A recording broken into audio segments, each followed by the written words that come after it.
President Trump ने अपने इंतखाब के दरमियान जो कैंपेन थी उसमें जो जो वादे किए वो आहिस्ता आहिस्ता वो सब पूरे कर रहे हैं, और जो उन्होंने नारे लगाए, जो उन्होंने दावे किए, उसी की बेसिस पे अमेरिका ने उनको वोट दिया और अपना सदर चुना। और अब वो उन दावों को, उन वादों को हकीकत की शक्ल दे रहे हैं, लेकिन वो शक्ल बड़ी भयानक सी बनती जा रही है, क्योंकि जो टैरिफ लगाने का पूरी दुनिया में अपने साथ ट्रेडिंग पार्टनर्स का वादा सदर ट्रंप ने किया था, इस हफ्ते उन्होंने वो पूरा कर दिया है।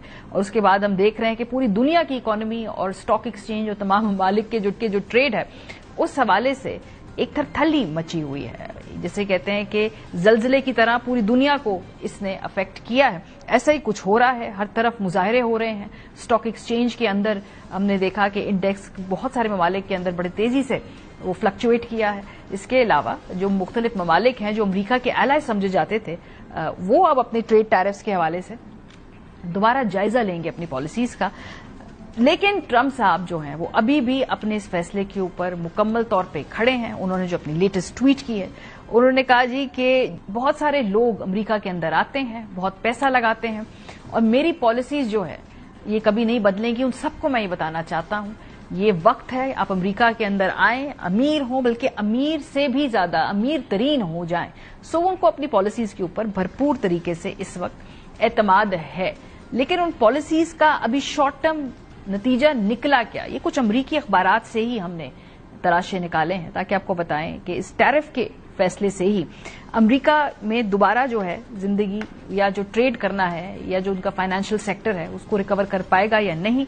यूरोपियन और यूएस मार्केट्स जो हैं वो अभी तक हमने देखा कि ट्रंप के फैसले के बाद ड्रॉप कर रही थी। ये यूरो न्यूज की हम अखबारी तराशा आपके साथ इस वक्त शेयर कर रहे हैं, और उसके अंदर ये जो यूरोप और यूएस मार्केट्स है इसके असरात से अभी तक डील कर रहे हैं।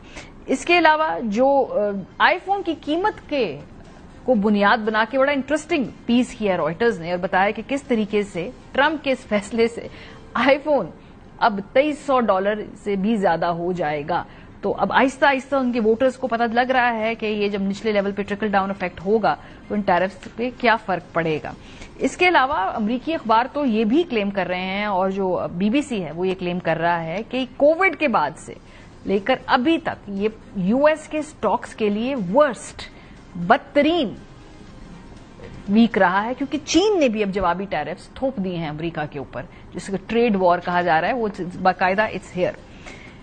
इसके अलावा जो ये भी ट्रेड वॉर बढ़ेगी तो 10% जो टैरिफ जो की वजह से हमने देखा कि ग्लोबल ट्रेड वॉर का जो ये फैसला है, इससे एयरपोर्ट्स होंगे, सी पोर्ट्स होंगे, जो कस्टमर वेयर हाउसेज होंगे, वो सब इससे अफेक्ट होंगे। तो फिर पूरी दुनिया की जो सप्लाई चेन है वो देखते हैं कि किस तरह से उस पर फर्क पड़ता है। जो टेकीज हैं, जो टेक इंडस्ट्री है, उसको किस तरह से अफेक्ट किया इस फैसले ने। जकरबर्ग हैं, बीजोस हैं, मस्क हैं, इन सब ने कुल मिलाकर बिलियंस ऑफ डॉलर्स का घाटा उठाया है, और इंडिविजुअली अगर हम देखें तो उनमें से कुछ लोगों ने 23 बिलियन तक का भी जो है वो नुकसान बर्दाश्त किया है। सो ओवरऑल ये उन पॉलिसीज का शाखसाना है जो ये टैरिफ सामने अनाउंस किया गया था। ये प्रॉब्लम क्या है, ये टैरिफ क्या होता है, टैरिफ से क्या फर्क पड़ता है, इन सारी बातों से हम आज प्रोग्राम का अपना आगाज करेंगे। लेकिन 100 से ज्यादा ममालिक इससे इफेक्ट होंगे जी।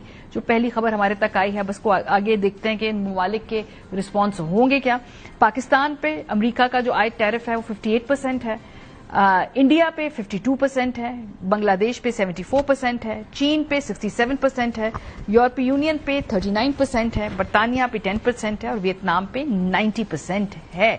और जो फनी बात है कि ऐसे ममालिक में या ऐसे इलाकों पर भी ये टैरिफ, या ऐसे जजीरों तक भी टैरिफ पहुंचाया गया है जहां पे आबादी नहीं है। अंटार्कटिका के करीब ऑस्ट्रेलिया के जेर इंतजाम गैराबाद जजायर है, हर्ड आइलैंड और मैकडोनल्ड आइलैंड, उस पर भी 10% जवाबी टैरिफ आयद किया गया है, जहां आखिरी इंसानी दौरा 10 साल पहले हुआ था।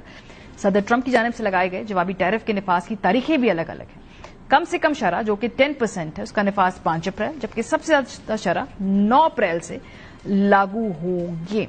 ये ट्रंप ने प्रॉमिस किया था 23 जनवरी को, उन्होंने सबसे पहले कहा था वो टैरिफ लगाने जा रहे हैं। शायद दुनिया उनको सीरियसली नहीं ले रही थी, उनका ख्याल था कि इस हद तक वो आगे नहीं जाएंगे, لیکن انہوں نے اپنے تمام انتخابی نعروں کے اوپر ایک ایک کر کے عمل کرنا شروع کر دیا. سو امریکہ got what they voted for, اور اس کا پوری دنیا پر بھی اثر پڑ رہا ہے. یورپی یونین کہتی ہے جی کہ ہم تیار ہیں تجارتی جنگ کے لیے. ڈونلڈ ٹرمپ کے اعلان کے جواب میں آن لائن سروسز کو نشانہ بنانے کا وہ منصوبہ رکھتے ہیں. چین کہتا ہے کہ امریکہ پر 34% وہ جوابی ٹیرف لگائے گا, اور یہ عائد کر کے جواب فوری طور پہ چین نے دے بھی دیا. چین نے امریکہ کی جانب سے مزید ٹیرف عائد کرنے کو بلیک میلنگ کہہ کے یہ کہہ دیا ہے کہ ٹیرف میں اضافہ امریکی مسائل حل نہیں کر سکتا, کیونکہ تجارتی جنگ میں کوئی فاتح نہیں ہوتا. جاپان کہتا ہے یہ اقدامات انتہائی افسوسناک ہیں. جنوبی کوریا کہتا ہے کہ اب عالمی تجارتی جنگ ایک حقیقت بن چکی ہے.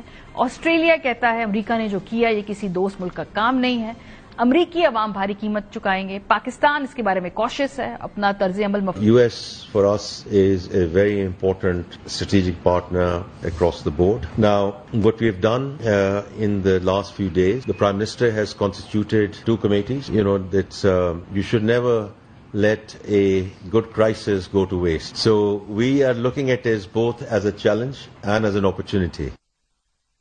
پروگرام کے پہلے سے میں ہمارے ساتھ موجود ہے کامران ارشد صاحب, چیئرمین ایپٹما کے. یہ اپرچونٹی کیا ہے؟